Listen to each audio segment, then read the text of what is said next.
Allah Resulü sallallahu aleyhi ve sellem duada buyurur ki, "Və aleykə təvəkkəlt." Mən sənə təvəkkül etdim, yalnız sənə təvəkkül etdim. Həqiqətən də duanın bu hissəsi onu göstərir ki, təvəkkül yalnız və yalnız Allaha edilməlidir. Yaxşı, bəs təvəkkülün həqiqəti nədir? Ümumən, təvəkkül mövzusunda xas dərsimiz var, xüsusi biz dərs keçmişik. İstəyənlər o mövzu haqqında geniş məlumat əldə etmək istəyərsə, o mövzunu dinləyə bilərlər.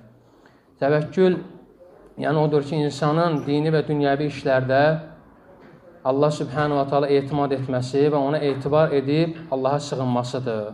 Və işləri ona həvalə edib və bu işin sonunda Allahın qoyduğu hökmlə razı qalmasıdır.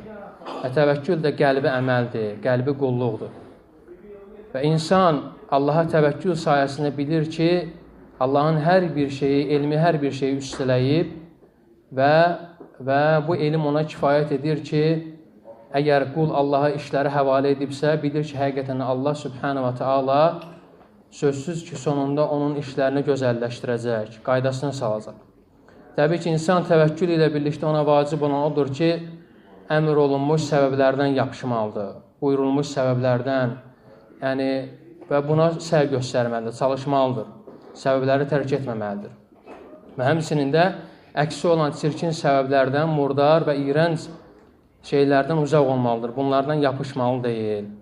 İnsan ona görə Allaha təvəkkül edirsə, səbəblərdən tutmalı və Allaha işi həvalə etməlidir. Həqiqətən də təvəkkül dində ən uca, ən əzəmətli məqamlardan biridir. Ona görə insana vacib olan odur ki, bu məsələdə ixlaslı olsun və təvəkkülü yalnız və yalnız Allaha bağlasın. Həqiqətən də təvəkkül özündə bir çox ibadətləri cəm edib. Və təvəkkül, hansı ki, təvəkkülün sayəsində yaxşı əməllər və çoxlu itaətlər artır. Ona görə insan dünyəvi və dini işlərdə qəlbini yalnız Allaha bağlamalı və qeyrilərinə bağlamamalı. Əgər belə olarsa, insanın ixlası düzgün olar, onun Allahla olan müamiləsi güclənər, Allaha qarşı olan yəqinliyi və etibarlığı artar və həqiqətən də mömin bilməlidir ki, təvəkkül onun sadiq və düzgün müminin bu dünyada olan dostudur. Dünyada olan dostudur, onun dünyəvi və axirət işlərində. Onun dostudur, onun namazında, onun orucunda və həccində, onun dostudur dünyəvi işlərində, onun ruzi qazanmasında, ruzi əldə etməsində.